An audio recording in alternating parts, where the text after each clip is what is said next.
Second Variety, written by Philip K. Dick and performed by Frank Marcopolos of patreon.com/Frank Marcopolos. Bookwarium Audio. The Russian soldier made his way nervously up the ragged side of the hill, holding his gun ready.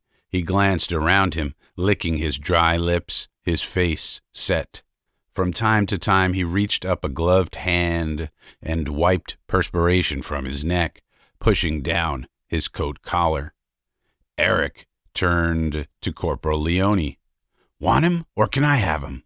He adjusted the view sight so the Russian's features squarely filled the glass, the lines cutting across his hard, somber features. Leone considered. The Russian was close, moving rapidly, almost running. "Don't fire. Wait." Leone tensed. "I don't think we're needed." The Russian increased his pace, kicking ash and piles of debris out of his way. He reached the top of the hill and stopped, panting, staring around him.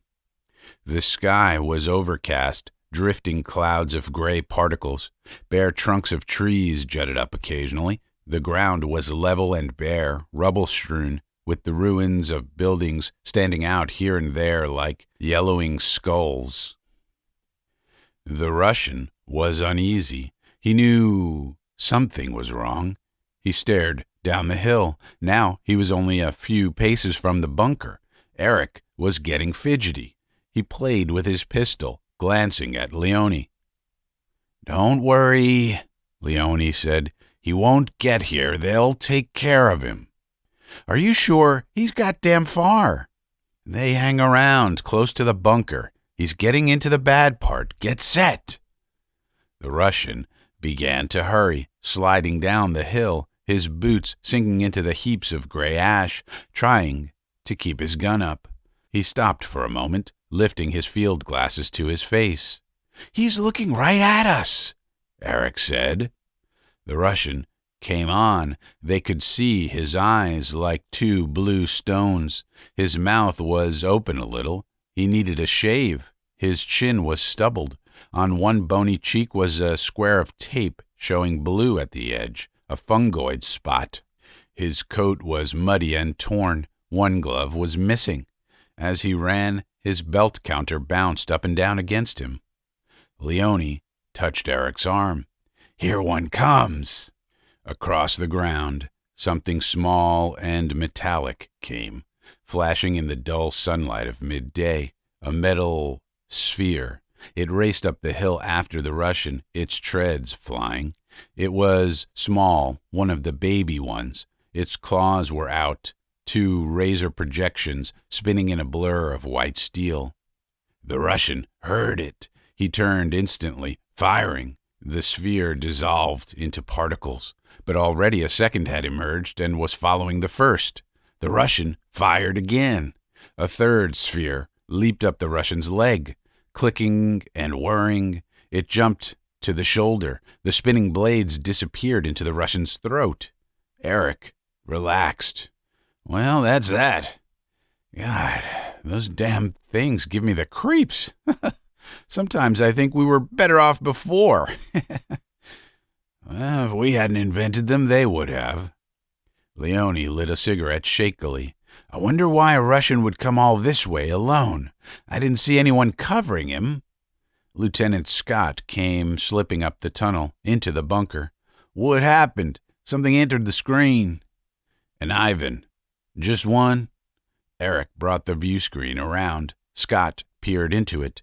Now there were numerous metal spheres crawling over the prostrate body, dull metal globes clicking and whirring, sawing up the Russian into small parts to be carried away. "What a lot of clothes," Scott murmured. "They come like flies. Not much game for them anymore." Scott pushed the sight away, disgusted. "Like flies. I wonder why he was out there. They know we have claws all around." A larger robot had joined the smaller spheres. It was directing operations, a long, blunt tube with projecting eyepieces. There was not much left of the soldier. What remained was being brought down the hillside by the host of claws. "Sir," Leone said, "if it's all right, I'd like to go out there and take a look at him." "Why?" "Well, maybe he came with something." Scott considered. He shrugged. "All right, but be careful. I have my tab." Leone patted the metal band at his wrist. "I'll be out of bounds." He picked up his rifle and stepped carefully up to the mouth of the bunker, making his way between blocks of concrete and steel prongs, twisted and bent. The air was cold at the top. He crossed over the ground toward the remains of the soldier, striding across the soft ash. A wind blew around him, swirling gray particles up in his face. He squinted and pushed on. The claws retreated as he came close, some of them stiffening into immobility. He touched his tab. The Ivan would have given something for that. Short, hard radiation emitted from the tab neutralized the claws, put them out of commission. Even the big robot with its 2 waving eye stalks retreated respectfully as he approached. He bent down over the remains of the soldier. The gloved hand was closed tightly. There was something in it. Leone pried the fingers apart. A sealed container, aluminum, still shiny. He put it in his pocket and made his way back to the bunker. Behind him, the claws came back to life, moving into operation again. The procession resumed, metal spheres moving through the gray ash with their loads. He could hear their treads scrabbling against the ground. He shuddered. Scott watched intently as he brought the shiny tube out of his pocket. He had that in his hand. Leone unscrewed the top. "Maybe you should look at it, sir." Scott took it. He emptied the contents out in the palm of his hand, a small piece of silk paper, carefully folded. He sat down by the light and unfolded it. "What's it say, sir?" Eric said. Several officers came up the tunnel. Major Hendricks appeared. "Major," Scott said, look at this." Hendricks read the slip. "This just come. A single runner just now." "Where is he?" Hendricks asked sharply. "Oh, the claws got him." Major Hendricks grunted. "Here." He passed it to his companions. "I think this is what we've been waiting for. They certainly took their time about it." "So they want to talk terms," Scott said. "Are we going to go along with them?" "That's not for us to decide." Hendricks sat down. "Where's the communications officer? I want the moon base." Leone pondered as the communications officer raised the outside antenna cautiously, scanning the sky above the bunker for any sign of a watching Russian ship. "Sir," Scott said to Hendricks, "it's sure strange they suddenly came around. We've been using the claws for almost a year. Now all of a sudden they start to fold." "Maybe claws have been getting down in their bunkers." "One of the big ones, the kind with stalks, got into an Ivan bunker last week," Eric said. "It got a whole platoon of them before they got their lids shut." "How do you know?" "A buddy told me. The thing came back with remains." "Moon base, sir," the communications officer said. On the screen, the face of the lunar monitor appeared. His crisp uniform contrasted the uniforms in the bunker, and he was clean-shaven. "Moon base, this is Forward Command L. Whistle. On Terra, let me have General Thompson." The monitor faded. Presently, General Thompson's heavy features came into focus. "What is it, Major?" Our claws got a single Russian runner with a message. We don't know whether to act on it. There have been tricks like this in the past." "What's the message?" The Russians want us to send a single officer on policy level over to their lines for a conference. They don't state the nature of the conference. They say that matters of," he consulted the slip, "matters of grave urgency make it advisable that discussion be opened between a representative of the UN forces and themselves." He held the message up to the screen for the general to scan. Thompson's eyes moved. "What should we do?" Hendricks said. "Send a man out." You don't think it's a trap? It might be, but the location they give for their forward command is correct. It's worth a try at any rate. I'll send an officer out and report the results to you as soon as he returns. All right, Major. Thompson broke the connection. The screen died. Up above, the antenna came slowly down. Hendricks rolled up the paper, deep in thought. I'll go, Leone said. They want somebody at policy level. Hendricks rubbed his jaw. Policy level. I haven't been outside in months. Maybe I could use a little air. Don't you think it's risky? Hendricks lifted the view sight and gazed into it. The remains of the Russian were gone.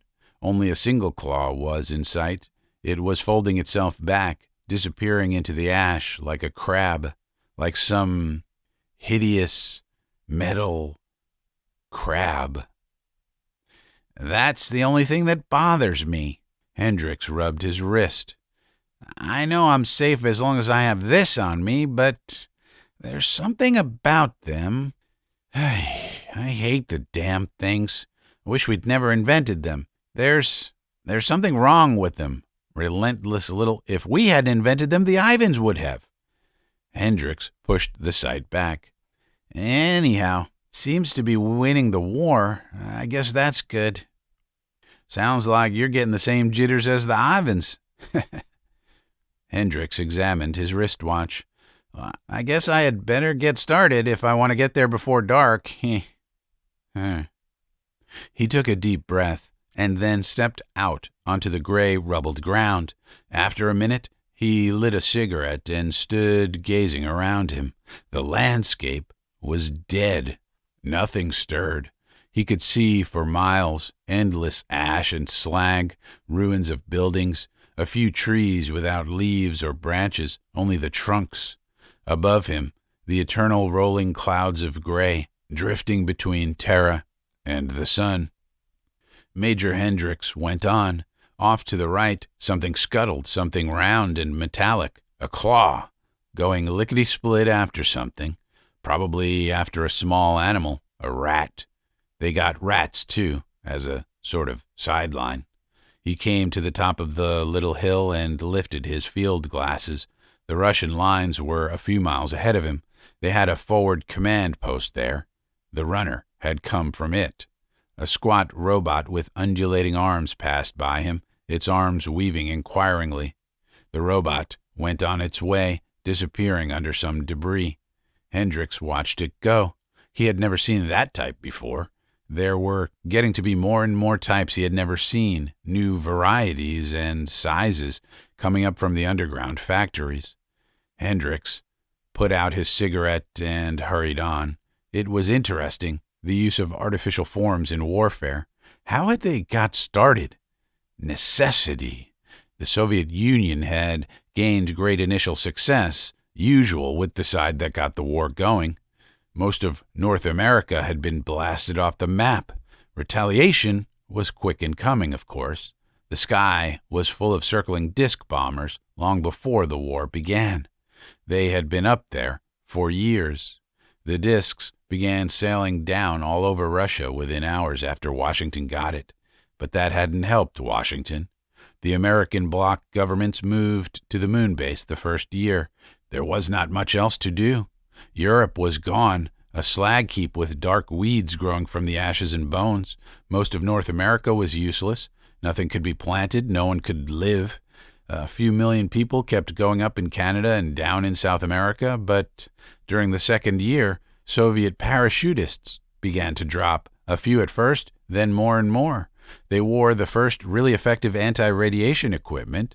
What was left of American production moved to the moon, along with the governments.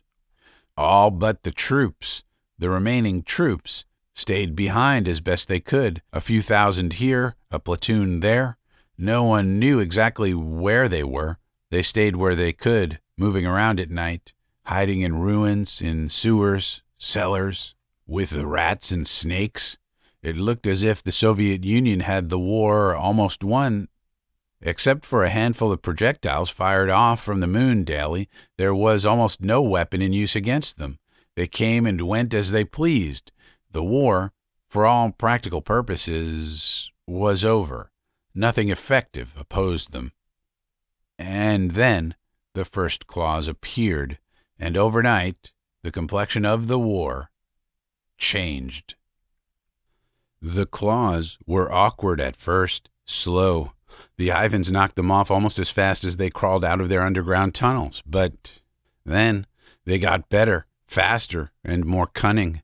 Factories, all on Terra, turned them out. Factories a long way underground, behind the Soviet lines. Factories that had once made atomic projectiles, now almost forgotten. The claws got faster, and they got bigger. New types appeared, some with feelers, some that flew. There were a few jumping kinds. The best technicians on the moon were working on designs making them more intricate, more flexible. They became uncanny. The Ivans were having a lot of trouble with them.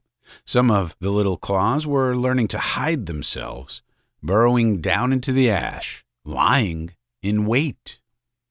And then they started getting into the Russian bunkers, slipping down when the lids were raised for air and a look around. One claw inside a bunker, a churning sphere of blades and metal, that was enough. And when one got in, others followed. With a weapon like that, the war couldn't go on much longer. Maybe it was already over. Maybe he was going to hear the news. Maybe the Politburo had decided to throw in the sponge. Too bad it had taken so long. 6 years. A long time for a war like that, the way they had waged it. The automatic retaliation discs spinning down all over Russia, hundreds of thousands of them. Bacteria crystals. The Soviet guided missiles whistling through the air. The chain bombs. And now this. The robots. The claws. The claws weren't like other weapons. They were alive. From any practical standpoint, whether the governments wanted to admit it or not. They were not machines. They were living things, spinning, creeping, shaking themselves up suddenly from the gray ash, and darting toward a man, climbing up to him, rushing for his throat. And that was what they had been designed to do.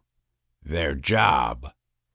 They did their job well, especially lately, with the new designs coming up. Now they repaired themselves. They were on their own. Radiation tabs protected the UN troops, but if a man lost his tab, he was fair game for the claws, no matter what his uniform.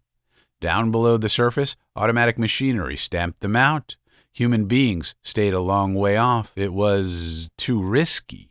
Nobody wanted to be around them. They were left to themselves. And they seemed to be doing all right. The new designs were faster, more complex, more efficient. Apparently, they had won the war. Major Hendricks lit a second cigarette.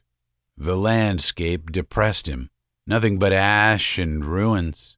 He seemed to be alone, the only living thing in the whole world. To the right, the ruins of a town rose up, a few walls and heaps of debris. He tossed the dead match away, increasing his pace. Suddenly, he stopped, jerking up his gun, his body tense. For a minute, it looked like... From behind the shell of a ruined building, a figure came, walking slowly toward him, walking hesitantly. Hendricks blinked. "Stop!" The boy stopped. Hendricks lowered his gun. The boy stood silently looking at him. He was small, not very old, perhaps 8. It was hard to tell. Most of the kids who remained were stunted. He wore a faded blue sweater, ragged with dirt, and short pants. His hair was long and matted, brown hair. It hung over his face and around his ears. He held something in his arms. "What's that you have?" Hendricks said sharply.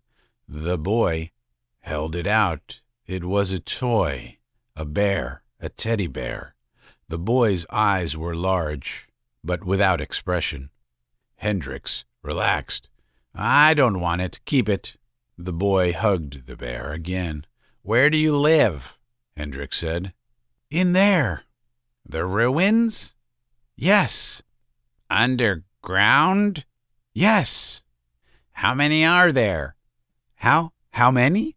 How many of you? How big's your settlement? The boy did not answer. Hendricks frowned. You're not all by yourself, are you? The boy nodded. How do you stay alive? There's food. What kind of food? Different. Hendricks studied him. How old are you? 13. It wasn't possible, or was it? The boy was thin, stunted, and probably sterile. Radiation exposure, years straight. No wonder he was so small. His arms and legs were like pipe cleaners, knobby and thin. Hendricks touched the boy's arm.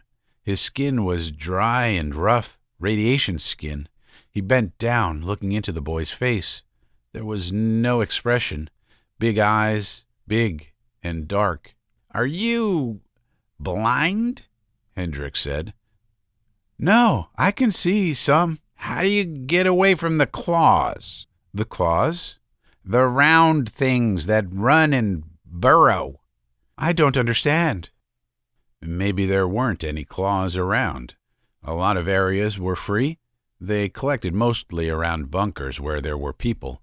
The claws had been designed to sense warmth of living things. You're lucky. Hendricks straightened up. Well, which way are you going? Back there?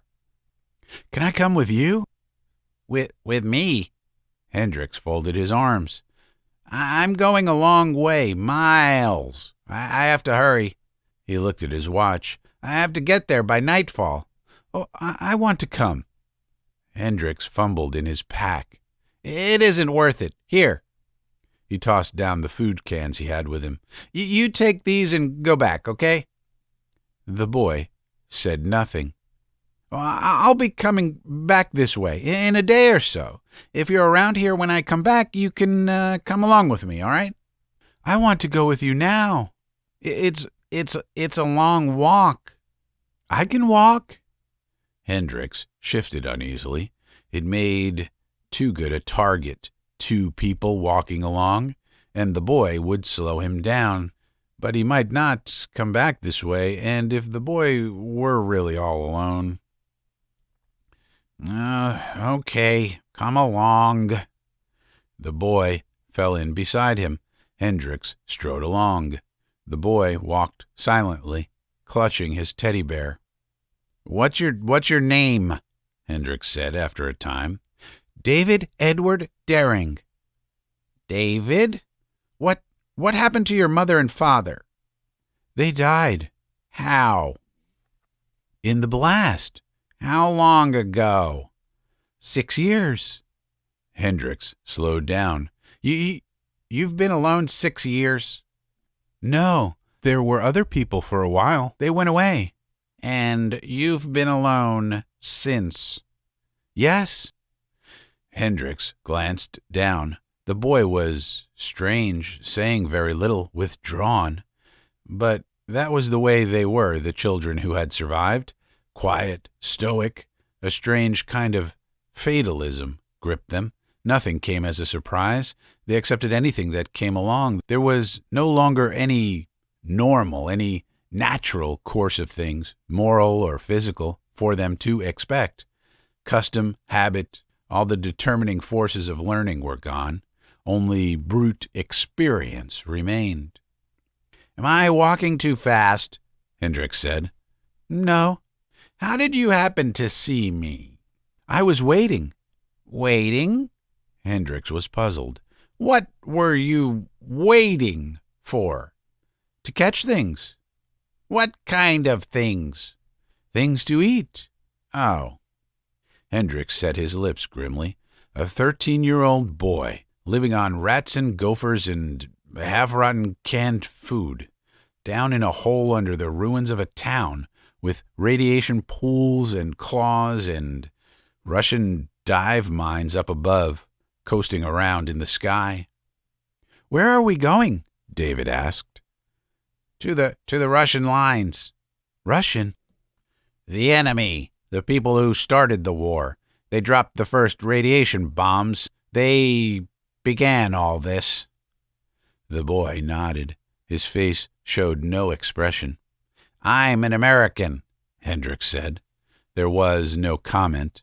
On they went, the two of them, Hendricks walking a little ahead, David trailing behind him, hugging his dirty teddy bear against his chest. About 4 p.m, they stopped to eat. Hendricks built a fire in a hollow between some slabs of concrete. He cleared the weeds away and heaped up bits of wood. The Russians' lines were not very far ahead. Around him was what had once been a long valley, acres of fruit trees and grapes. Nothing remained now but a few bleak stumps and the mountains that stretched across the horizon at the far end, and the clouds of rolling ash that blew and drifted with the wind, settling over the weeds and remains of buildings, walls here and there, once in a while what had been a road. Hendricks made coffee and heated up some boiled mutton and bread. "Here."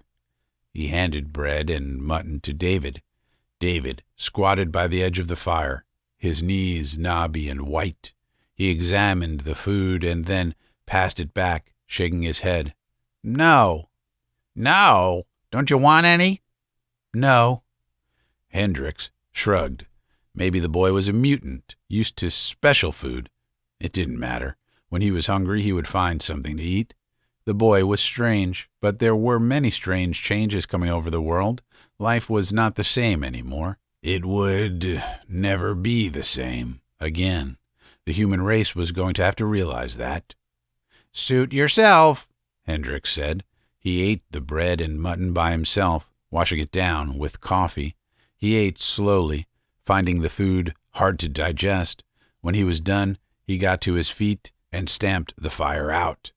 David rose slowly, watching him with his young old eyes. "We're going," Hendricks said. "All right."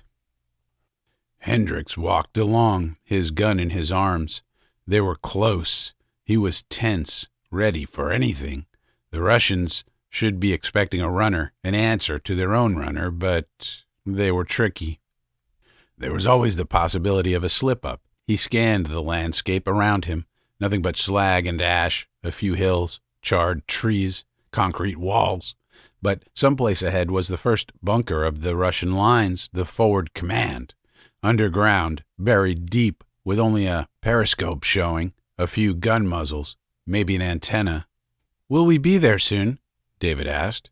"Yes. Getting tired?" "Oh, no." "Why, then?"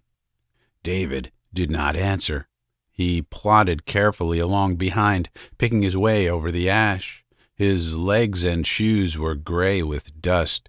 His pinched face was streaked, lines of gray ash in rivulets down the pale white of his skin. There was no color to his face, typical of the new children growing up in cellars and sewers and underground shelters. Hendricks slowed down. He lifted his field glasses and studied the ground ahead of him. Were they there, someplace, waiting for him, watching him, the way his men had watched the Russian runner? A chill went up his back. Maybe they were getting their guns ready, preparing to fire, the way his men had prepared, made ready to kill. Hendricks stopped, wiping perspiration from his face. Damn! It made him uneasy. But he should be expected. The situation was different. He strode over the ash, holding his gun tightly with both hands. Behind him came David. Hendricks peered around, tight-lipped. Any second it might happen. A burst of white light, a blast, carefully aimed from inside a deep concrete bunker. He raised his arm and waved it in a circle. Nothing moved. To the right, a long ridge ran, topped with dead tree trunks. A few wild vines had grown up around the trees, remains of arbors, and the eternal dark weeds. Hendricks studied the ridge, Was anything up there? Perfect place for a lookout. He approached the ridge warily, David coming silently behind. If it were his command, he'd have a sentry up there, watching for troops trying to infiltrate into the command area. Of course, if it were his command, there would be the claws around the area for full protection. He stopped, feet apart, hands on his hips. "Are we there?" David said. "Almost." "Why have we stopped?"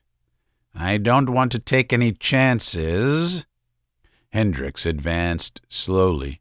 Now the ridge lay directly beside him, along his right, overlooking him. His uneasy feeling increased. If an Ivan were up there, he wouldn't have a chance. He waved his arm again. They should be expecting someone in the UN uniform in response to the note capsule, unless the whole thing was a trap. "Keep up with me." He turned toward David. "Don't drop behind." "With you?" "Up beside me. We're close. We can't take any chances. Come on." "I'll be all right." David remained behind him, in the rear, a few paces away, still clutching his teddy bear. "Have it your way." Hendricks raised his glasses again, suddenly tense. For a moment, had something moved? He scanned the ridge carefully. Everything was silent, dead. No life up there, only tree trunks and ash, maybe a few rats. The big black rats that had survived the claws. Mutants, built their own shelters out of saliva and ash, some kind of plaster. Adaptation. He started forward again. A tall figure came out on the ridge above him, cloak flapping, gray-green, a Russian.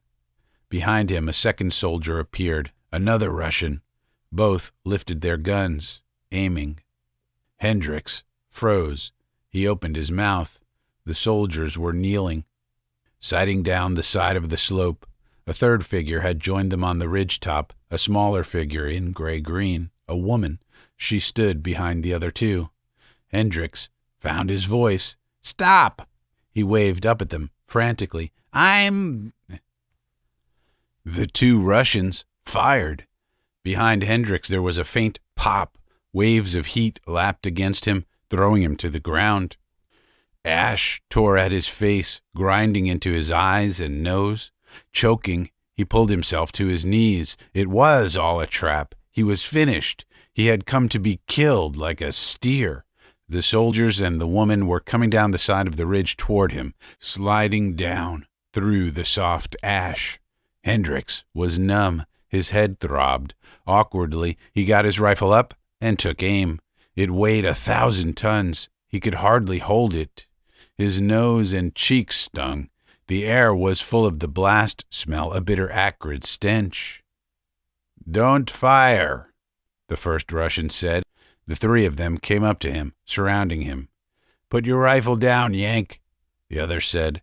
Hendricks was dazed. Everything had happened so fast. He had been caught, and they had blasted the boy. He turned his head. David was gone. What remained of him was strewn across the ground. The three Russians studied him curiously. Hendricks sat, wiping blood from his nose, picking out bits of ash. He shook his head, trying to clear it. "Why did you do it?" he murmured thickly. "The boy." "Why?" One of the soldiers helped him roughly to his feet. He turned Hendricks around. "Look." Hendricks closed his eyes. "Look." The two Russians pulled him forward. "See? Hurry up. There isn't much time to spare, Yank." Hendricks looked and gasped. "See now? Now do you understand?" From the remains of David, a metal wheel rolled. Relays, glinting metal, parts, wiring. One of the Russians kicked at the heap of remains. Parts popped out, rolling away, wheels and springs and rods. A plastic section fell in, half charred. Hendricks bent shakily down. The front of the head had come off. He could make out the intricate brain, wires and relays, tiny tubes and switches, thousands of minute studs. "A robot," the soldier holding his arm said. We watched it tagging you." "Tagging me?"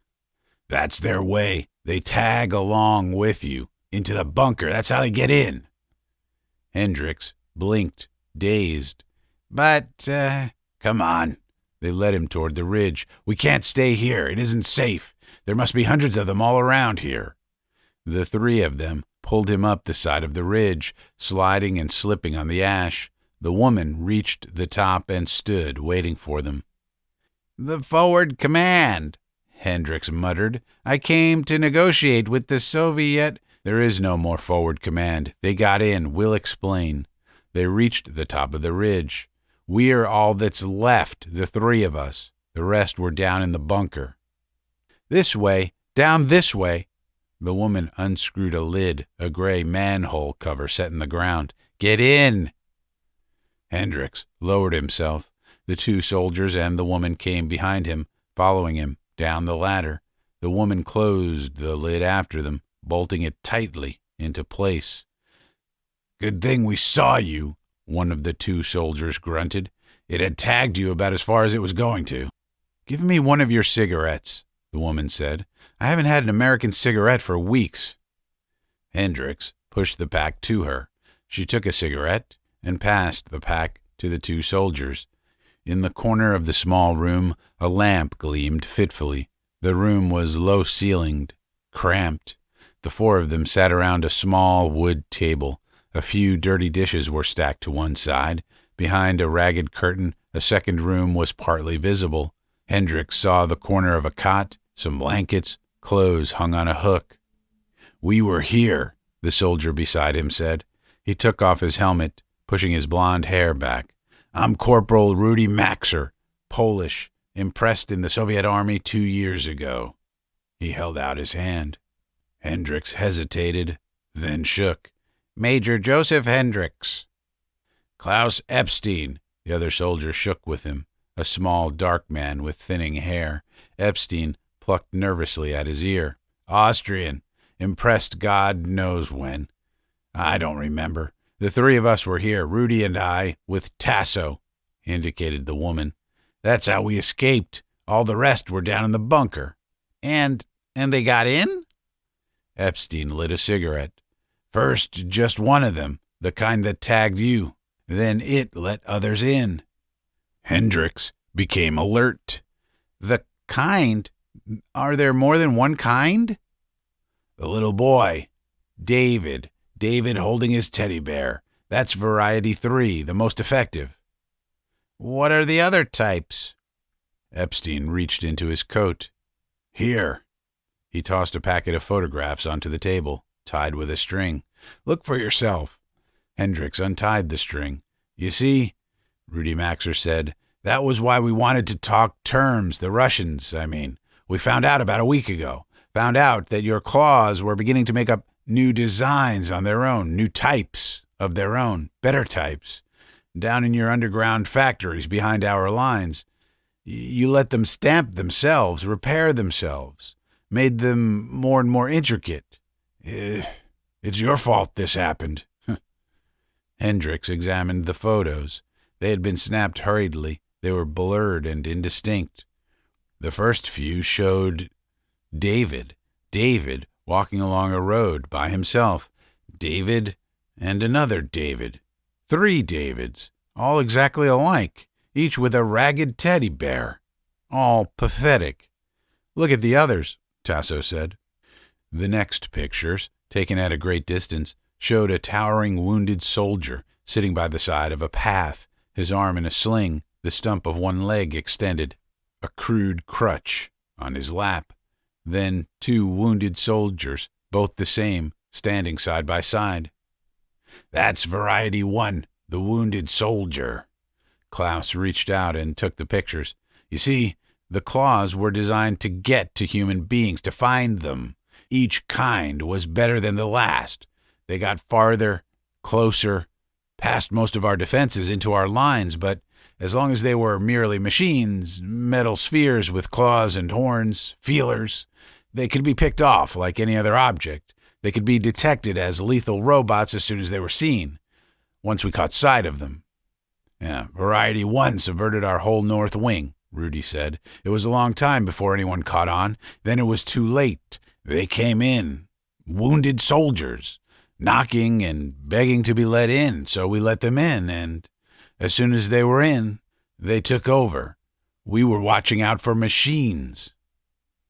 At that time, it was thought there was only the one type, Klaus Epstein said. No one suspected there were other types. The pictures were flashed to us. When the runner was sent to you, we knew of just one type, Variety 1, the big wounded soldier. We thought that was all. Your line fell to Variety 3, David and his bear. That worked even better. Klaus smiled bitterly. Soldiers are suckers for children. We brought them in and tried to feed them. We found out the hard way what they were after, at least those who were in the bunker. The three of us were lucky, Rudy said. Klaus and I were visiting Tasso when it happened. This is her place. He waved a big hand around. This little cellar. We finished and climbed the ladder to start back. From the ridge, we saw. There they were, all around the bunker. Fighting was still going on. David and his bear, hundreds of them. Klaus took the pictures. Klaus tied up the photographs again.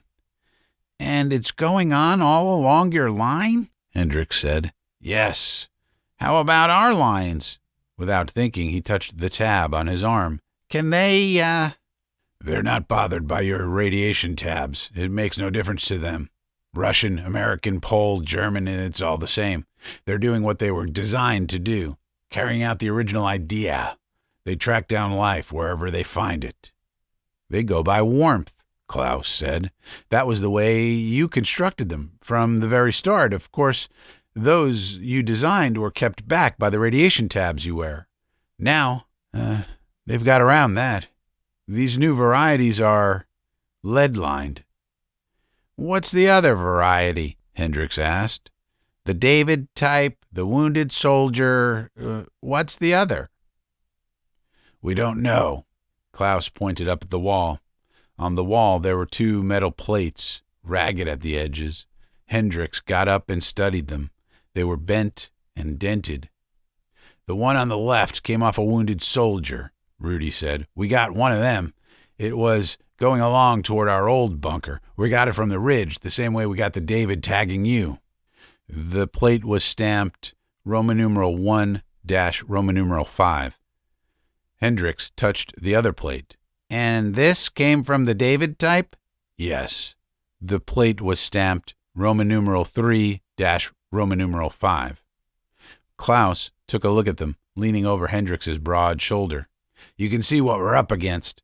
There's another type. Maybe it was abandoned, maybe it didn't work, but there must be a second variety. There's 1 and 3. You were lucky, Rudy said. The David tagged you all the way here and never touched you. Probably thought you'd get it into a bunker somewhere. One gets in and it's all over, Klaus said. They move fast. One lets all the rest inside. They're inflexible. Machines with one purpose. They were built for only one thing. He rubbed sweat from his lip. We saw. They were silent. Let me have another cigarette, Yank, Tasso said. They are good. I almost forgot how they were. It was night. The sky was black. No stars were visible through the rolling clouds of ash. Klaus lifted the lid cautiously so that Hendricks could look out. Rudy pointed into the darkness. Over that way are the bunkers, where we used to be, not over half a mile from us. It was just chance Klaus and I were not there when it happened. Weakness, saved by our lusts. All the rest must be dead, Klaus said in a low voice. It came quickly. This morning the Politburo reached their decision. They notified us. Forward command. Our runner was sent out at once. We saw him start toward the direction of your lines. We covered him until he was out of sight. Alex Rodrivsky. We both knew him. He disappeared about 6 o'clock. The sun had just come up. About noon, Klaus and I had an hour relief. We crept off, away from the bunkers. No one was watching. We came here. There used to be a town here, a few houses, a street. This cellar was part of a big farmhouse. We knew Tasso would be here, hiding down in her little place. We had come here before. Others from the bunkers came here. Today happened to be our turn. So we were saved, Klaus said. Chance. It might have been others. We finished, and then we came up to the surface and started back along the ridge. That was when we saw them, the Davids. We understood right away. We had seen the photos of the first variety, the wounded soldier. Our commissar distributed them to us with an explanation. If we had gone another step, they would have seen us. As it was, we had to blast 2 Davids before we got back. There were hundreds of them, all around, like ants. We took pictures and slipped back here, bolting the lid tight. They're not so much when you catch 'em alone.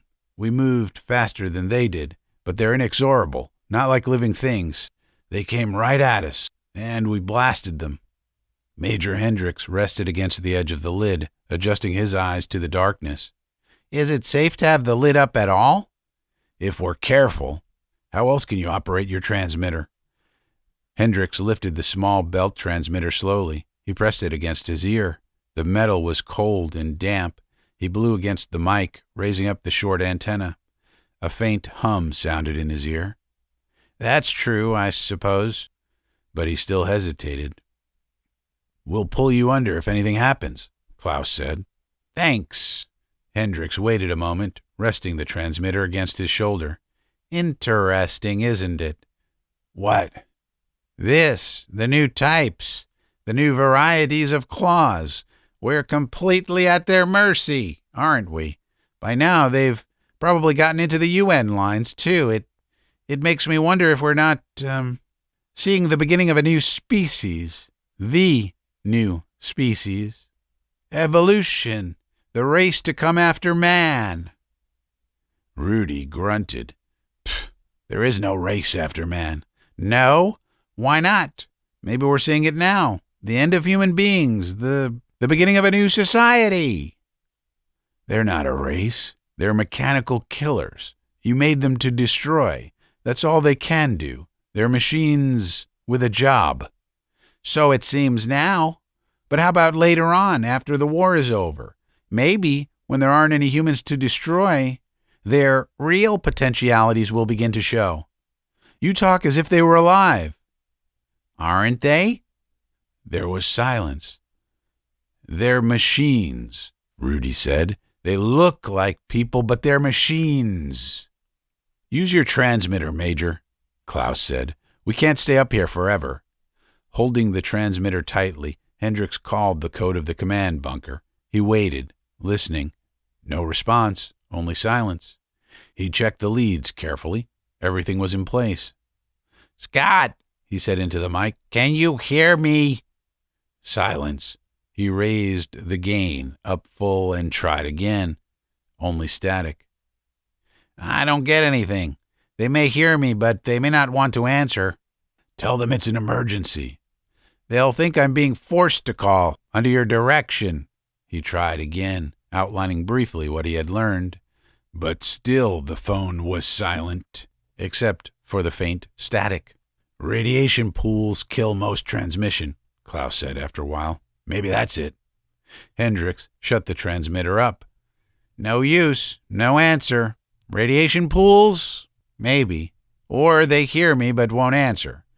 Frankly, that's what I would do if a runner tried to call from the Soviet lines. They have no reason to believe such a story. They may hear everything I say. Or maybe it's too late. Hendricks nodded. We better get the lid down, Rudy said nervously. We don't want to take unnecessary chances. They climbed slowly back down the tunnel. Klaus bolted the lid carefully into place. They descended into the kitchen. The air was heavy and close around them. Could they work that fast? Hendricks said. I left the bunker this noon, 10 hours ago. How could they move so quickly? It doesn't take them long. Not after the first one gets in. It goes wild. You know what the little claws can do. Even one of these is beyond belief. Razors, each finger. Maniacal. All right. Hendricks moved away impatiently. He stood with his back to them. What's the matter? Rudy said. The moon base. God, if they've gotten there. The moon base? Hendricks turned around. They couldn't have gotten to the moon base. How would they get there? It isn't possible. I can't believe it. What is this moon base? We've heard rumors, but nothing definite. What is the actual situation? You seem concerned. Well, we're supplied from the moon. The governments are there under the lunar surface. All our people and industries, that's what keeps us going. If they should find some way of getting off Terra onto the moon, it only takes one of them. Once the first one gets in, it admits the others. Hundreds of them, all alike. You should have seen them. Identical, like ants. Perfect socialism, Tasso said. The ideal of the communist state. All citizens, interchangeable. Klaus grunted angrily. That's enough. Well, what next? Hendricks paced back and forth around the small room. The air was full of smells of food and perspiration. The others watched him. Presently, Tasso pushed through the curtain into the other room. I'm going to take a nap. The curtain closed behind her. Rudy and Klaus sat down at the table, still watching Hendricks. It's up to you, Klaus said. We don't know your situation. Hendricks nodded. It's a problem. Rudy drank some coffee, filling his cup from a rusty pot. We're safe here for a while, but we can't stay here forever. Not enough food or supplies. But if we go outside, they'll get us. Or probably they'll get us. We couldn't go very far. How far is your command bunker, Major? 3 or 4 miles? We might make it, the 4 of us. 4 of us could watch all sides. They couldn't slip up behind us and start tagging us. We have 3 rifles, 3 blast rifles. Tasso can have my pistol. Rudy tapped his belt. In the Soviet Army, we didn't have shoes always, but we had guns. With all 4 of us armed, one of us might get to your command bunker. Preferably you, Major. What if they're already there? Klaus said. Rudy shrugged. Well, then we come back here? Hendricks stopped pacing. What do you think the chances are they're already in the American lines? Hard to say. Fairly good. They're organized. They know exactly what they're doing. Once they start, they go like a horde of locusts. They have to keep moving and fast. It's secrecy and speed they depend on. Surprise. They push their way in before anyone has any idea. I see, Hendricks murmured. From the other room, Tasso stirred. Major. Hendricks pushed the curtain back. What? A womanly body, but it has a robotic head, hand and arm showing. Tasso looked at him lazily from the cot. Have you got any more American cigarettes left? Hendricks went into the room and sat down across from her on a wood stool. He felt in his pockets. No. All gone. Too bad. What nationality are you? Hendricks asked after a while. Russian. How did you get here? Here? This used to be France. This was part of Normandy. Did you come with the Soviet army? Why? Just curious. He studied her. She had taken off her coat, tossing it over the end of the cot. She was young, about 20, slim, her long hair stretched out over the pillow. She was staring at him silently, her eyes dark and large. What's on your mind? Tasso said. Nothing. How old are you? 18. She continued to watch him, unblinking, her arms behind her head. She had on Russian army pants and shirt, gray-green, thick leather belt with counter and cartridges, medicine kit. You're in the Soviet army? No. Where did you get the uniform? She shrugged. It was given to me, she told him.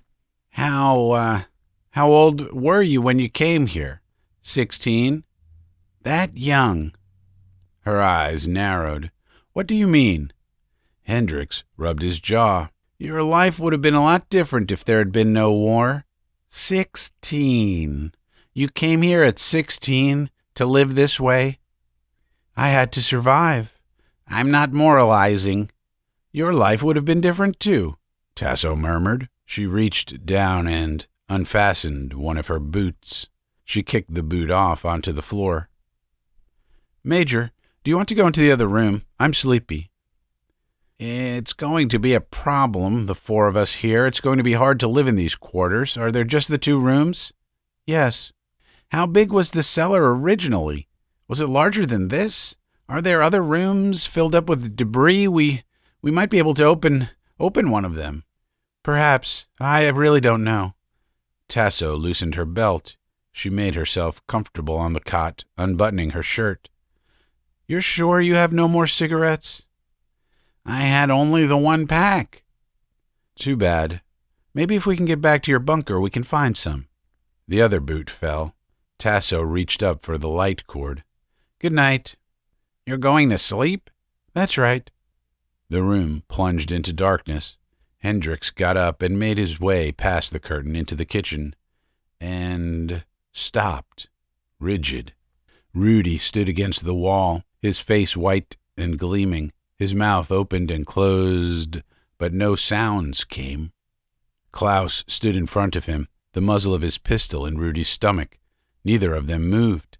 Klaus, his hand tight around his gun, his features set.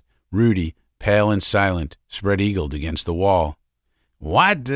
Hendricks muttered, but Klaus cut him off. Be quiet, Major. Come over here. Your gun. Get out your gun. Hendricks drew his pistol. What is it? Cover him. Klaus motioned him forward. Beside me. Hurry. Rudy moved a little, lowering his arms. He turned to Hendricks, licking his lips. The whites of his eyes shone wildly. Sweat dripped from his forehead down his cheeks. He fixed his gaze on Hendricks. Major, he's gone insane. Stop him. Rudy's voice was thin and hoarse, almost inaudible. What's going on? Hendricks demanded. Without lowering his pistol, Klaus answered. Major, remember our discussion? The 3 varieties? We knew about 1 and 3. We didn't know about 2. At least we didn't know before. Klaus's fingers tightened around the gun butt. We didn't know before, but we know now. He pressed the trigger. A burst of white heat rolled out of the gun, licking around Rudy. Major, this is the 2nd variety. Tasso swept the curtain aside. Klaus, what did you do? Klaus turned from the charred form, gradually sinking down the wall onto the floor. The 2nd variety, Tasso. Now we know. We have all 3 types identified. The danger is less. Tasso stared past him at the remains of Rudy, at the blackened, smoldering fragments and bits of cloth. You killed him. Him? It, you mean. I was watching. I had a feeling, but I wasn't sure. At least, I wasn't sure before. But this evening, I was certain. Klaus rubbed his pistol butt nervously. We're lucky. Don't you understand? Another hour and it might... You were certain? Tasso pushed past him and bent down over the steaming remains on the floor. Her face became hard. Major, see for yourself. Bones, flesh. Hendricks bent down beside her. The remains were human remains. Seared flesh, charred bone fragments, part of a skull, ligaments, viscera, blood forming a pool against the wall. No wheels, Tasso said calmly. She straightened up. No wheels, no parts, no relays, not a claw. Not the 2nd variety. She folded her arms. You're going to have to explain this. Klaus sat down at the table. All the color drained suddenly from his face. He put his head in his hands and rocked back and forth. Snap out of it. Tasso's fingers closed over his shoulder. Why did you do it? Why did you kill him? He was frightened, Hendricks said. All this, the whole thing, building up around us? Maybe. What then? What do you think? I think he may have had a reason for killing Rudy. A good reason. What reason? Maybe Rudy learned something. Hendricks studied her bleak face. About what? He asked. About Him. About Klaus. Klaus looked up quickly. You can see what she's trying to say. She thinks I'm the second variety, don't you see, Major? Now she wants you to believe I killed him on purpose, that I'm... Why did you kill him, then? Tasso said. I told you. Klaus shook his head wearily. I thought he was a claw. I thought I knew. Why? I had been watching him. I was suspicious. Why? I thought I had seen something, heard something. I thought I... He stopped. Go on. We were sitting at the table, playing cards. You two were in the other room. It was silent. I thought I heard him whir. There was silence. Do you believe that? Tasso said to Hendricks. Yes, I believe what he says. I don't. I think he killed Rudy for a good purpose. Tasso touched the rifle, resting in the corner of the room. Major, no. Hendricks shook his head. Let's stop it right now. One is enough. We're afraid. The way he was. If we kill him, we'll be doing what he did to Rudy. Klaus looked gratefully up at him. Thanks. I was afraid. You understand, don't you? Now she's afraid, the way I was. She wants to kill me. No more killing. Hendricks moved toward the end of the ladder. I'm going above and try the transmitter once more. If I can't get them, we're moving back toward my lines tomorrow morning. Klaus rose quickly. I'll come up with you and give you a hand. The night air was cold. The earth was cooling off. Klaus took a deep breath, filling his lungs. He and Hendricks stepped onto the ground out of the tunnel. Klaus planted his feet wide apart, the rifle up, watching and listening. Hendricks crouched by the tunnel mouth, tuning the small transmitter. Any luck? Klaus asked presently. Not yet. Keep trying. Tell them what happened. Hendricks kept trying, without success. Finally, he lowered the antenna. It's useless. They can't hear me, or they hear me and won't answer, or they don't exist. I'll try once more. Hendricks raised the antenna. Scott, can you hear me? Come in. He listened. There was only static. Then, still very faintly, This is Scott. His fingers tingled. Scott, is it you? This is Scott. Klaus squatted down. Is it your command? Scott, listen, do you understand about them, the claws? Did you get my message? Did you hear me? Yes. Faintly, almost inaudible. He could hardly make out the word. You got my message? Is everything all right at the bunker? None of them have got in? Everything is all right. Have they tried to get in? The voice was weaker. No. Hendricks turned to Klaus. They're all right. Have they been attacked? No. Hendricks pressed the phone tighter to his ear. Scott, I can hardly hear you. Have you notified the moon base? Do they know? Are they alerted? No answer. Scott, can you hear me? Silence. Hendricks relaxed, sagging. Faded out. Must be radiation pools. Hendricks and Klaus looked at each other. Neither of them said anything. After a time, Klaus said, Did it sound like any of your men? Could you identify the voice? It was too faint. You couldn't be certain? No. Then it could have been... I don't know. Now I'm not sure. Let's get back down and get the lid closed. They climbed back down the ladder slowly into the warm cellar. Klaus bolted the lid behind them. Tasso waited for them, her face expressionless. Any luck? She asked. Neither of them answered. Well, Klaus said at last, what do you think, Major? Was it your officer or was it one of them? I don't know. Then we're just where we were before. Hendricks stared down at the floor, his jaw set. We'll have to go, to be sure. Well, anyhow, we have food here for only a few weeks. We'd have to go up after that in any case. Apparently so. What's wrong? Tasso demanded. Did you get across to your bunker? What's the matter? It may have been one of my men, Hendricks said slowly, or it may have been one of them. But we'll never know standing here. He examined his watch. Let's turn in and get some sleep. We want to be up early tomorrow." "Early? Our best chance to get through the claws should be early in the morning," Hendricks said. The morning was crisp and clear. Major Hendricks studied the countryside through his field glasses. "See anything?" Klaus said. "No." "Can you make out our bunkers?" "Which way?" "Here." Klaus took the glasses and adjusted them. "I know where to look." He looked a long time, silently. Tasso came to the top of the tunnel and stepped up onto the ground. "Anything?" "No." Klaus passed the glasses back to Hendricks. "They're out of sight. Come on, let's not stay here." The three of them made their way down the side of the ridge, sliding in the soft ash. Across a flat rock a lizard scuttled. They stopped instantly, rigid. "What was it?" Klaus muttered. "A lizard." The lizard ran on, hurrying through the ash. It was exactly the same color as the ash. "Perfect adaptation," Klaus said.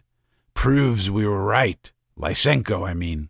They reached the bottom of the ridge and stopped, standing close together, looking around them. "Let's go." Hendricks started off. "It's a good long trip on foot." Klaus fell in beside him. Tasso walked behind, her pistol held alertly. "Major, I've been meaning to ask you something," Klaus said. "How did you run across the David, the one that was tagging you?" "I met it along the way, in some ruins." "What did it say?" "Not much. It said it was alone, by itself." "You couldn't tell it was a machine? It talked like a living person you never suspected?" "It didn't say much. I noticed nothing unusual. It's strange. Machines, so much like people that you can be fooled, almost alive. I wonder where it'll end." "They're doing what you Yanks designed them to do," Tasso said. "You designed them to hunt out life and destroy, human life, wherever they find it." Hendricks was watching Klaus intently. "Why did you ask me? What's on your mind?" "Nothing," Klaus answered. "Klaus thinks you're the second variety," Tasso said calmly from behind them. "Now he's got his eye on you." Klaus flushed. "Why not? We sent a runner to the Yank lines and he comes back. Maybe he thought he'd find some good game here." Hendricks laughed harshly. "I came from the UN bunkers. There were human beings all around me." "Maybe you saw an opportunity to get into the Soviet lines. Maybe you saw your chance. The Soviet lines had already been taken over. Your lines had been invaded before I left my command bunker. Don't forget that." Tasso came up beside him. "That proves nothing at all, Major." "Why not?" "There appears to be little communication between the varieties. Each is made in a different factory. They don't seem to work together. You might have started for the Soviet lines without knowing anything about the work of the other varieties, or even what the other varieties were like." "How do you know so much about the claws?" Hendricks said. "I've seen them. I've observed them. I observed them taking over the Soviet bunkers." "Yeah, you know quite a lot," Klaus said. "Actually, you saw very little. Strange that you should have been such an acute observer." Tasso laughed. "Do you suspect me now?" "Forget it," Hendricks said. They walked on in silence. "Are we going the whole way on foot?" Tasso said after a while. "I'm not used to walking." She gazed around at the plain of ash, stretching out on all sides of them, as far as they could see. "How dreary!" "It's like this all the way," Klaus said. "In a way, I wish you had been in your bunker when the attack came." "Somebody else would have been with you if not me," Klaus muttered. Tasso laughed, putting her hands in her pockets. "I suppose so." They walked on, keeping their eyes on the vast plain of silent ash around them. The sun was setting. Hendricks made his way forward slowly, waving Tasso and Klaus back. Klaus squatted down, resting his gun butt against the ground. Tasso found a concrete slab and sat down with a sigh. "It It's good to rest." "Be quiet," Klaus said sharply. Hendricks pushed up to the top of the rise ahead of them, the same rise the Russian runner had come up the day before. Hendricks dropped down, stretching himself out, peering through his glasses at what lay beyond. Nothing was visible, only ash and occasional trees, but there, not more than 50 yards ahead, was the entrance of the forward command bunker, the bunker from which he had come. Hendricks watched silently.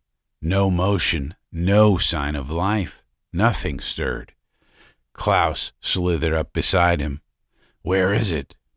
"Down there." Hendricks passed him the glasses. Clouds of ash rolled across the evening sky. The world was darkening. They had a couple of hours of light left, at the most. Probably not that much. "I don't see anything," Klaus said. "That tree there, the stump by the pile of bricks, the entrance is to the right of the bricks." "I'll have to take your word for it."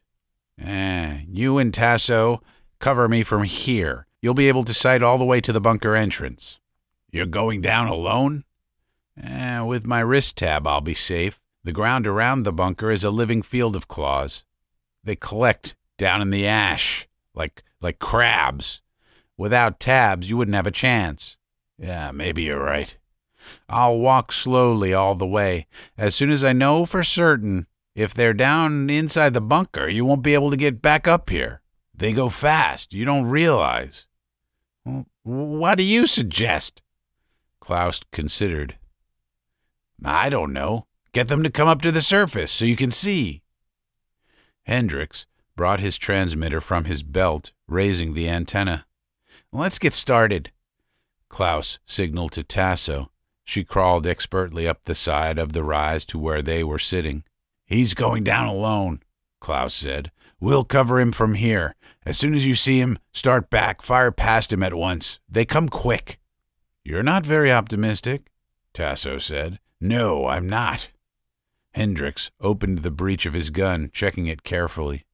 "Maybe things are all right." "You didn't see them. Hundreds of them. All the same, pouring out like ants." "I should be able to find out without going down all the way." Hendricks locked his gun, gripping it in one hand, the transmitter in the other. "Well, wish me luck." Klaus put out his hand. "Don't go down until you're sure. Talk to them from up here. Make them show themselves." Hendricks stood up. He stepped down the side of the rise. A moment later, he was walking slowly toward the pile of bricks and debris beside the dead tree stump, toward the entrance of the forward command bunker. Nothing stirred. He raised the transmitter, clicking it on. "Scott, can you hear me?" Silence. "Scott, this is Hendricks. Can you hear me? I'm standing outside the bunker. You should be able to see me in the view sight." He listened. The transmitter gripped tightly. No sound, only static. He walked forward. A claw burrowed out of the ash and raced toward him. It halted a few feet away and then slunk off. A second claw appeared, one of the big ones with feelers. It moved toward him, studied him intently, and then fell in behind him, dogging respectfully after him, a few paces away. A moment later, a second big claw joined it. Silently, the claws trailed him as he walked slowly toward the bunker. Hendricks stopped, and behind him, the claws came to a halt. He was close now, almost to the bunker steps. "Scott, can you hear me? I'm standing right above you, outside on the surface. Are you picking me up?" He waited, holding his gun against his side, the transmitter tightly to his ear. Time passed.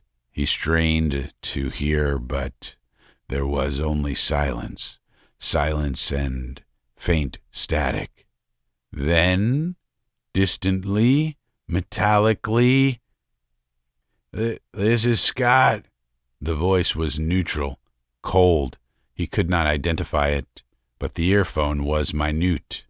"Scott, listen.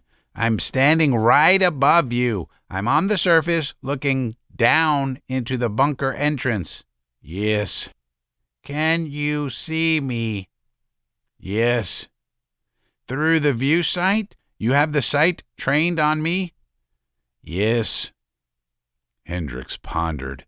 A circle of claws waited quietly around him, gray metal bodies on all sides of him. Is everything all right in the bunker? Nothing unusual has happened? Everything is all right. Will you come up to the surface? I want to see you for a moment. Hendricks took a deep breath. Come up here with me. I want to talk to you. Come down. I'm giving you an order. Silence. Are you coming? Hendricks listened. There was no response. I order you to come to the surface.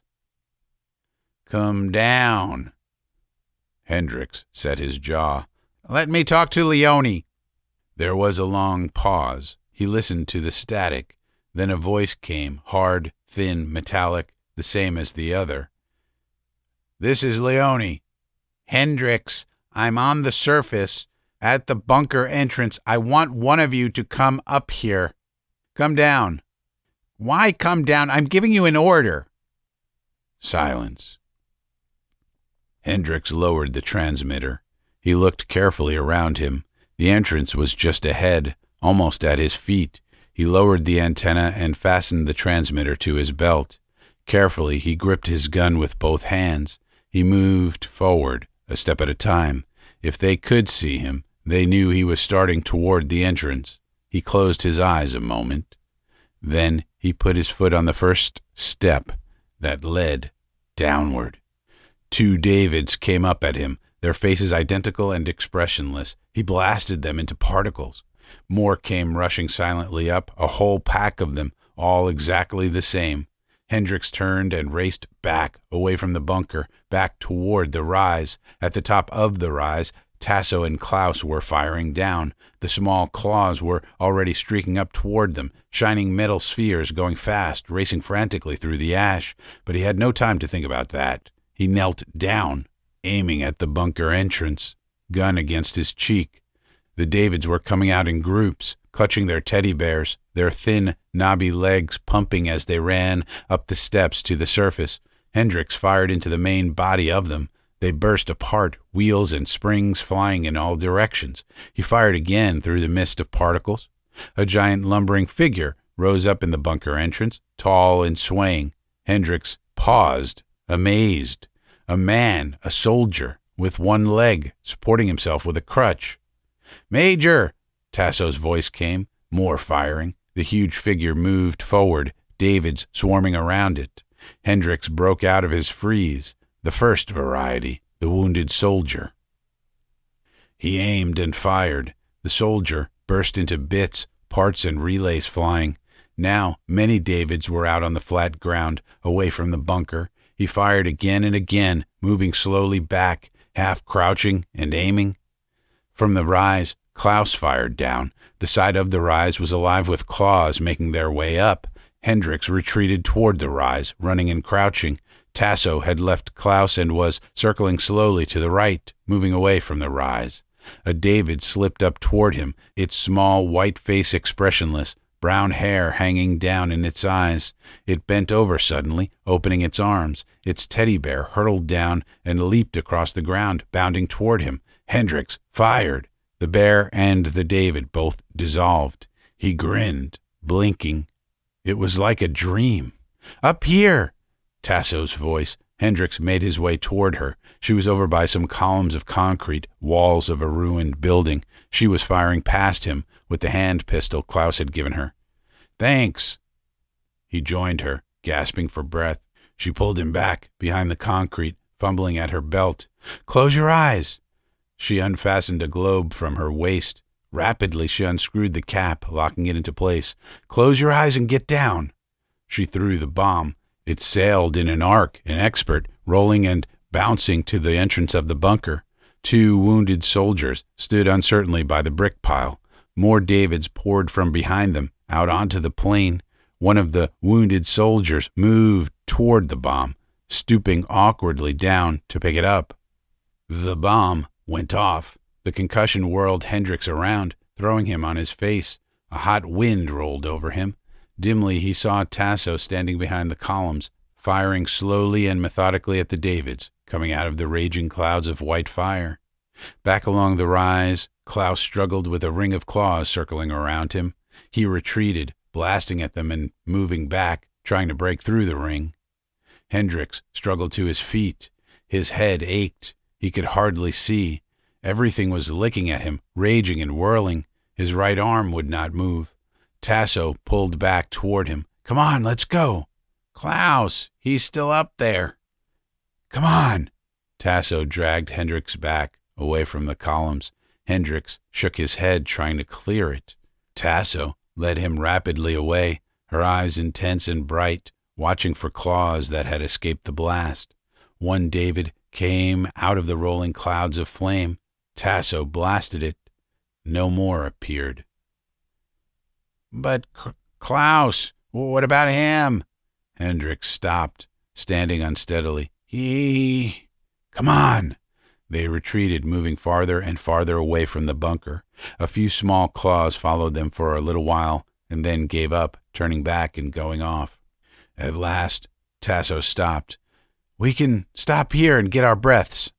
Hendricks sat down on some heaps of debris. He wiped his neck, gasping. "We left Klaus back there." Tasso said nothing. She opened her gun, sliding a fresh round of blast cartridges into place. Hendricks stared at her, dazed. You left him back there on purpose." Tasso snapped the gun together. She studied the heaps of rubble around them, her face expressionless, as if she were watching for something. "What is it?" Hendricks demanded. "What are you looking for? Is something coming?" He shook his head, trying to understand. What was she doing? What was she waiting for? He could see nothing. Ash lay all around them, ash and ruins. Occasional stark tree trunks without leaves or branches. "What?" Tasso cut him off. "Be still." Her eyes narrowed. Suddenly, her gun came up. Hendricks turned, following her gaze. Back the way they had come, a figure appeared. The figure walked unsteadily toward them. Its clothes were torn. It limped as it made its way along, going very slowly and carefully, stopping now and then, resting and getting its strength. Once it almost fell. It stood for a moment, trying to steady itself. Then it came on. "Klaus!" Hendricks stood up. "Klaus!" He started toward him. "How the hell did you—" Tasso fired. Hendricks swung back. She fired again, the blast passing him, a searing line of heat. The beam caught Klaus in the chest. He exploded, gears and wheels flying. For a moment he continued to walk. Then he swayed back and forth. He crashed to the ground, his arms flung out. A few more wheels rolled away. Silence. Tasso turned to Hendricks. "Now you understand why he killed Rudy." Hendricks sat down again slowly. He shook his head. He was numb. He could not think. "Do you see?" Tasso said. "Do you understand?" Hendricks said nothing. Everything was slipping away from him, faster and faster. Darkness, rolling and plucking at him. He closed his eyes. Hendricks opened his eyes, slowly. His body ached all over. He tried to sit up, but needles of pain shot through his arm and shoulder. He gasped. "Don't try to get up," Tasso said. She bent down, putting her cold hand against his forehead. It was night. A few stars glinted above, shining through the drifting clouds of ash. Hendricks lay back, his teeth locked. Tasso watched him impassively. She had built a fire with some wood and weeds. The fire licked feebly, hissing at a metal cup suspended over it. Everything was silent, unmoving darkness beyond the fire. "So he was the second variety," Hendricks murmured. "I had always thought so." "Why didn't you destroy him sooner?" he wanted to know. You held me back. Tasso crossed to the fire to look into the metal cup. Coffee. It'll be ready to drink in a while. She came back and sat down beside him. Presently, she opened her pistol and began to disassemble the firing mechanism, studying it intently. This is a beautiful gun, Tasso said half aloud. The construction is superb. What about them? The claws? The concussion from the bomb put most of them out of action. They're delicate. Highly organized, I suppose. The Davids, too? Yes. How did you happen to have a bomb like that? Tasso shrugged. We designed it. You shouldn't underestimate our technology, Major. Without such a bomb, you and I would no longer exist. Very useful. Tasso stretched out her legs, warming her feet in the heat of the fire. It surprised me that you did not seem to understand after he killed Rudy. Why do you think he... I told you, I thought he was afraid. Really? You know, Major, for a little while I suspected you, because you wouldn't let me kill him. I thought you might be protecting him. She laughed. Are we safe here? Hendricks asked presently. For a while, until they get reinforcements from some other area. Tasso began to clean the interior of the gun with a bit of rag. She finished and pushed the mechanism back into place. She closed the gun, running her finger along the barrel. We were lucky, Hendricks murmured. Yes, very lucky. Thanks for pulling me away. Tasso did not answer. She glanced up at him, her eyes bright in the firelight. Hendricks examined his arm. He could not move his fingers. His whole side seemed numb. Down inside him was a dull, steady ache. How do you feel? Tasso asked. My arm is damaged. Anything else? Internal injuries. You didn't get down when the bomb went off. Hendricks said nothing. He watched Tasso pour the coffee from the cup into a flat metal pan. She brought it over to him. Thanks. He struggled up enough to drink. It was hard to swallow. His insides turned over and he pushed the pan away. That's all I can drink now. Tasso drank the rest. Time passed. The clouds of ash moved across the dark sky above them. Hendricks rested, his mind blank. After a while, he became aware that Tasso was standing over him, gazing down at him. What is it? He murmured. Do you feel any better? Some. You know, Major, if I hadn't dragged you away, they would have got you. You would be dead, like Rudy. I know. Do you want to know why I brought you out? I could have left you. I could have left you there. Why did you bring me out? Because we have to get away from here. Tasso stirred the fire with a stick, peering calmly down into it. No human being can live here. When their reinforcements come, we won't have a chance. I've pondered about it while you were unconscious. We have perhaps 3 hours before they come. And you expect me to get us away? That's right. I expect you to get us out of here. Why me? Because I don't know any way. Her eyes shone at him in the half-light, bright and steady. If you can't get us out of here, they'll kill us within 3 hours. I see nothing else ahead. Well, Major, what are you going to do? I've been waiting all night. While you were unconscious, I sat here waiting and listening. It's almost dawn. The night is almost over. Hendricks considered. It's curious, he said at last. Curious? That you think I can get us out of here. I wonder what you think I can do. Can you get us to the moon base? The moon base? How? There must be some way. Hendricks shook his head. No, there's no way that I know of. Tasso said nothing. For a moment her steady gaze wavered. She ducked her head, turning abruptly away. She scrambled to her feet. More coffee? No. Suit yourself. Tasso drank silently. He could not see her face. He lay back against the ground, deep in thought, trying to concentrate. It was hard to think. His head still hurt, and the numbing daze still hung over him. There might be one way, he said suddenly. Oh? How soon is dawn? 2 hours. The sun will be coming up shortly. There's supposed to be a ship near here. I've never seen it, but I know it exists. What kind of a ship? Her voice was sharp. A rocket cruiser.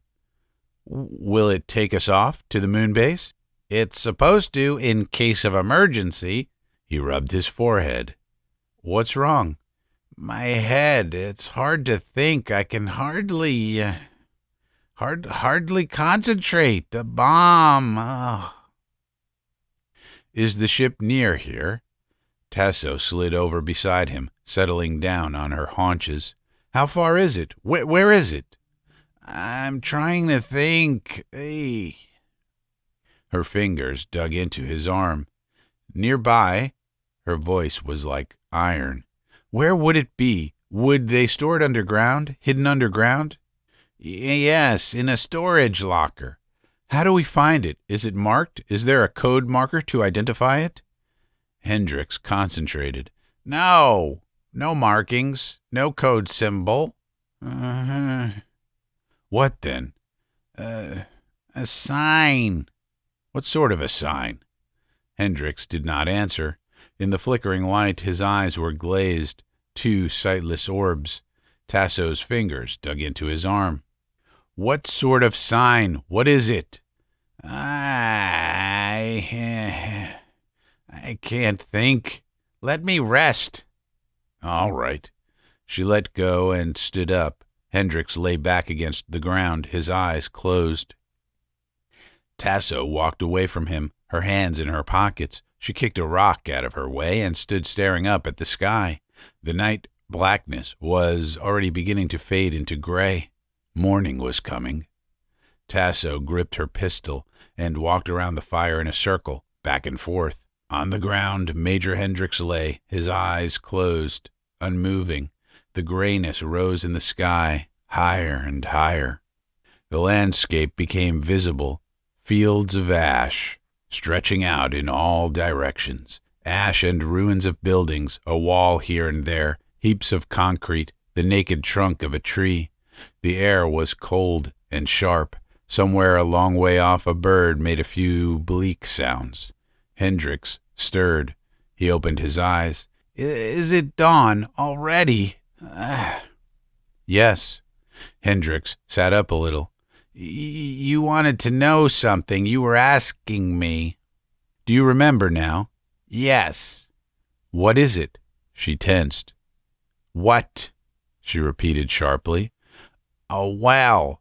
A ruined well. It's in a storage locker under a well. A well. Tasso relaxed. Then we'll find a well. She looked at her watch.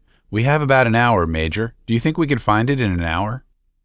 Give me a hand up, Hendricks said. Tasso put her pistol away and helped him to his feet. This is going to be difficult. Yes, it is.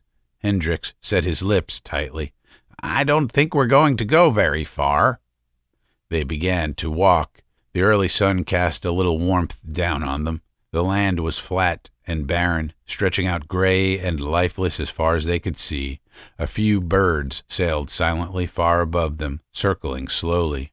See anything? Hendricks said. Any claws? No, not yet. They passed through some ruins, upright concrete and bricks, a cement foundation. Rats scuttled away. Tasso jumped back warily. This used to be a town, Hendricks said. A village, provincial village. This was all grape country once, where we are now. They came onto a ruined street, weeds and cracks crisscrossing it. Over to the right, a stone chimney stuck up. Be careful, he warned her. A pit yawned, an open basement. Ragged ends of pipes jutted up, twisted and bent. They passed part of a house, a bathtub turned on its side, a broken chair, a few spoons and bits of china dishes. In the center of the street, the ground had sunk away. The depression was filled with weeds and debris and bones. "Over here," Hendricks murmured. "This way?" "To the right."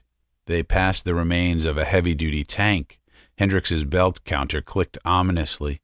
The tank had been radiation blasted. A few feet from the tank, a mummified body lay sprawled out, mouth open.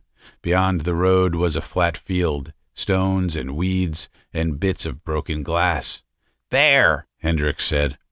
A stone well jutted up, sagging and broken. A few boards lay across it. Most of the well had sunk into rubble. Hendricks walked unsteadily toward it, Tasso beside him. "Are you certain about this?" Tasso said. "This doesn't look like anything." "I'm sure." Hendricks sat down at the edge of the well, his teeth locked. His breath came quickly. He wiped perspiration from his face. "This was arranged so the senior command officer could get away if anything happened, if the bunker fell." "That was you?" Yes. "Where is the ship? Is it here?" "We're standing on it."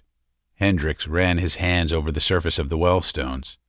"The eye lock responds to me, not to anybody else. It's my ship, or it was supposed to be." There was a sharp click. Presently they heard a low grating sound from below them. "Step back," Hendricks said. He and Tasso moved away from the well. A section of the ground slid back. A metal frame pushed slowly up through the ash, shoving bricks and weeds out of the way. The action ceased as the ship nosed into view. "There it is," Hendricks said. The ship was small. It rested quietly, suspended in its mesh frame like a blunt needle. A rain of ash sifted down into the dark cavity from which the ship had been raised. Hendricks made his way over to it. He mounted the mesh and unscrewed the hatch, pulling it back. Inside the ship, the control banks and the pressure seat were visible. Tasso came and stood beside him, gazing into the ship. "I'm not accustomed to rocket piloting," she said after a while. Hendricks glanced at her. I'll do the piloting." "Will you? There's only one seat, Major. I can see it's built to carry only a single person." Hendricks's breathing changed. He studied the interior of the ship intently. Tasso was right. There was only one seat. The ship was built to carry only one person. "I see," he said slowly. "And the one person is you?" She nodded. "Of course." "Why?" "You can't go. You might not live through the trip. You're injured. You probably wouldn't get there." An interesting point, but you see, I know where the moon base is, and you don't. You might fly around for months and not find it. It's well hidden. Without knowing what to look for, I'll have to take my chances. Maybe I won't find it, not by myself, but I think you'll give me all the information I need. Your life depends on it." How? "If I find the moon base in time, perhaps I can get them to send a ship back to pick you up. If I find the base in time. If not, then you haven't a chance. I imagine there are supplies on the ship. They will last me long enough." Hendricks moved quickly, but his injured arm betrayed him. Tasso ducked, sliding lithely aside. Her hand came up lightning fast. Hendricks saw the gun butt coming. He tried to ward off the blow, but she was too fast. The metal butt struck against the side of his head, just above his ear. Numbing pain rushed through him, pain and rolling clouds of blackness. He sank down, sliding to the ground. Dimly, he was aware that Tasso was standing over him, kicking him with her toe. "Major, wake up!" He opened his eyes, groaning. "Listen to me." She bent down, the gun pointed at his face. "I have to hurry. There isn't much time left. The ship is ready to go, but you must tell me the information I need before I leave." Hendricks shook his head, trying to clear it. "Hurry up. Where is the moon base? How do I find it? What do I look for?" Hendricks said nothing. "Answer me." "Sorry." "Major, the ship is loaded with provisions. I can coast for weeks. I'll find the base eventually, and in half an hour you'll be dead. Your only chance of survival." She broke off. Along the slope, by some crumbling ruins, something moved, something in the ash. Tasso turned quickly, aiming. She fired. A puff of flame leaped. Something scuttled away, rolling across the ash. She fired again. The claw burst apart, wheels flying. "See," Tasso said, "a scout. It won't be long." "You'll bring them back here to get me?" "Yes, as soon as possible." Hendricks looked up at her. He studied her intently. "You're telling the truth?" A strange expression had come over his face, an avid hunger. "You will come back for me? You'll get me to the moon base?" "I'll get you to the moon base, but tell me where it is. There's only a little time left." "All right." Hendricks picked up a piece of rock, pulling himself to a sitting position. "Watch." Hendricks began to scratch in the ash. Tasso stood by him, watching the motion of the rock. Hendricks was sketching a crude lunar map. This is the Apennine Range. Here is the crater of Archimedes. The moon base is beyond the end of the Apennine, about 200 miles. I don't know exactly where. No one on Terra knows. But when you're over the Apennine, signal with one red flare and a green flare, followed by 2 red flares in quick succession. The base monitor will record your signal. The base is under the surface, of course. They'll guide you down with magnetic grapples. And the controls? Can I operate them? The controls are virtually automatic. All you have to do is give the right signal at the right time. I will. The seat absorbs most of the takeoff shock. Air and temperature are automatically controlled. The ship will leave Terra and pass out into free space. It'll line itself up with the moon, falling into an orbit around it, about 100 miles above the surface. The orbit will carry you over the base. When you're in the region of the Apennine, release the signal rockets. Tasso slid into the ship and lowered herself into the pressure seat. The arm locks folded automatically around her. She fingered the controls. "Too bad you're not going, Major. All this put here for you, and you can't make the trip." "Leave me the pistol." Tasso pulled the pistol from her belt. She held it in her hand, weighing it thoughtfully. "Don't go too far from this location. It'll be hard to find you as it is. No, I'll stay here by the well." Tasso gripped the takeoff switch, running her fingers over the smooth metal. "A beautiful ship, Major. Well built. I admire your workmanship. You people have always done good work. You build fine things. Your work, your creations, are your greatest achievement." "Give me the pistol," Hendricks said impatiently, holding out his hand. He struggled to his feet. "Goodbye, Major." Tasso tossed the pistol past Hendricks. The pistol clattered against the ground, bouncing and rolling away. Hendricks hurried after it. He bent down, snatching it up. The hatch of the ship clanged shut. The bolts fell into place. Hendricks made his way back. The inner door was being sealed. He raised the pistol unsteadily. There was a shattering roar. The ship burst up from its metal cage, fusing the mesh behind it. Hendricks cringed, pulling back. The ship shot up into the rolling clouds of ash, disappearing into the sky. Hendricks stood watching a long time, until even the streamer had dissipated. Nothing stirred. The morning air was chill and silent. He began to walk aimlessly, back the way they had come. Better to keep moving around. It would be a long time before help came, if it came at all. He searched his pockets until he found a package of cigarettes. He lit one grimly. They had all wanted cigarettes from him, but cigarettes were scarce. A lizard slithered by him through the ash. He halted, rigid. The lizard disappeared. Above, the sun rose higher in the sky. Some flies landed on a flat rock to one side of him. Hendricks kicked at them with his foot. It was getting hot. Sweat trickled down his face, into his collar. His mouth was dry. Presently, he stopped walking and sat down on some debris. He unfastened his medicine kit and swallowed a few narcotic capsules. He looked around him. Where was he? Something lay ahead, stretched out on the ground, silent and unmoving. Hendricks drew his gun quickly. It looked like a man. Then he remembered. It was the remains of Klaus, the second variety, where Tasso had blasted him. He could see wheels and relays and metal parts strewn around on the ash, glittering and sparkling in the sunlight. Hendricks got to his feet and walked over. He nudged the inert form with his foot, turning it over a little. He could see the metal hull, the aluminum ribs and struts. More wiring fell out, like viscera. Heaps of wiring, switches and relays, endless motors and rods. He bent down. The brain cage had been smashed by the fall. The artificial brain was visible. He gazed at it, a maze of circuits, miniature tubes, wires as fine as hair. He touched the brain cage. It swung aside. The type plate was visible. Hendricks studied the plate and blanched. Roman numeral 4 - Roman numeral 4.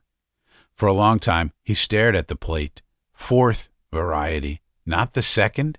They had been wrong. There were more types, not just 3, many more perhaps, at least 4, and Klaus wasn't the second variety. But if Klaus wasn't the second variety... Suddenly, he tensed. Something was coming, walking through the ash beyond the hill. What was it? He strained to see. Figures coming slowly along, making their way through the ash, coming toward him. Hendricks crouched quickly, raising his gun. Sweat dripped down into his eyes. He fought down rising panic as the figures neared. The first was a David. The David saw him and increased its pace. The others hurried behind it. A second David, a third, 3 Davids, all alike, coming toward him silently, without expression, their thin legs rising and falling, clutching their teddy bears. He aimed and fired. The first 2 Davids dissolved into particles. The third came on, and the figure behind it, climbing silently toward him across the gray ash, a wounded soldier towering over the David, and behind the wounded soldier came 2 Tassos, walking side by side, heavy belt, Russian army pants, shirt, long hair, the familiar figure as he had seen her only a little while before, sitting in the pressure seat of the ship. 2 slim, silent figures, both identical. They were very near. The David bent down suddenly, dropping its teddy bear. The bear raced across the ground. Automatically, Hendricks's fingers tightened around the trigger. The bear was gone, dissolved into mist. The 2 Tasso types moved on, expressionless, walking side by side through the gray ash. When they were almost to him, Hendricks raised the pistol waist high and fired. The 2 Tassos dissolved. But already a new group was starting up the rise, 5 or 6 Tassos, all identical, a line of them, coming rapidly toward him. And he had given her the ship and the signal code. Because of him, she was on her way to the moon base. He had made it possible. He had been right about the bomb after all. It had been designed with knowledge of the other types, the David type and the wounded soldier type, and the Klaus type, not designed by human beings. It had been designed by one of the underground factories, apart from all human contact. The line of Tassos came up to him. Hendricks braced himself, watching them calmly. The familiar face, the belt, the heavy shirt, the bomb carefully in place. The bomb. As the Tassos reached for him, a last ironic thought drifted through Hendricks's mind. He felt a little better thinking about it. The bomb, made by the second variety to destroy the other varieties, made for that end alone. They were already beginning to design weapons to use against each other. The end. You've been listening to a short story entitled Second Variety. It was written by Philip K. Dick and performed by Frank Marcopolos. The story is in the public domain, and the performance is copyright 2021 by Frank J. Marcopolos. It was recorded at the Bookquarium Recording Studio. For more, please visit frankmarcopolos.com, and to support my work directly, please consider becoming a patron at patreon.com/frankmarcopolos, MARCOPOLOS. As always, I thank you for your time, and I thank you for your attention. Bookquarium Audio.